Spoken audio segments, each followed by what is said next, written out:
Welcome to the Great British Crochet Off, where every single week I crochet something inspired by an episode of the Great British Bake Off.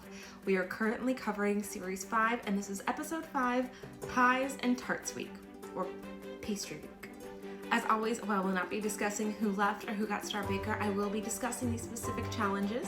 So if you're doing a watch along, which I highly recommend, and you don't even want that level of a spoiler, you can hit this little bookmark button and save this until after you've watched this week's episode of the Great British Bake Off. So the challenges this week were a custard tart, mini pear pies, which was basically like a poached pear enrobed in strands of pie crust, and then a 3-tiered pie tower.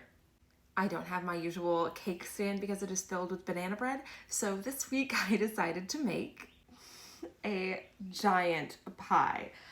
So how it went in my brain was I saw the pie towers and I was like, ooh, I want to like make one giant pie, because I was trying to think of like tower-y things, and I had some ideas around like stacking tower toys, but like quite frankly my girls are too old for things like that, and so I try and only make things that we can really use.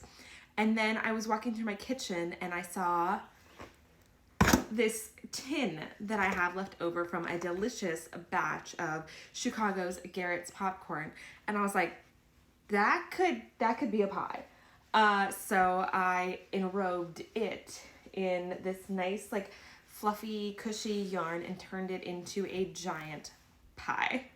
So now it can be a container for crochet projects. It could also be a really cute little footstool, and it's just a great little decorative object for here in Shea yarn. And I've been wanting to repurpose this tin for a while, and I don't know why I didn't immediately. I was thinking originally of turning it into a cake, but I'm happy I went the pie route because we are pie people here at Shea Yarn. So my original plan was to turn this into some kind of meat pie, and that's kind of one of the reasons why I did white on the inside, not only because it was a nice pop of color with like the crust color, but it was kind of like a gravy-y color without being like a gross gravy color. The flowers are kind of throwing me off from the meat pie vibe, so I don't really know what kind of pie this is anymore other than an adorable one.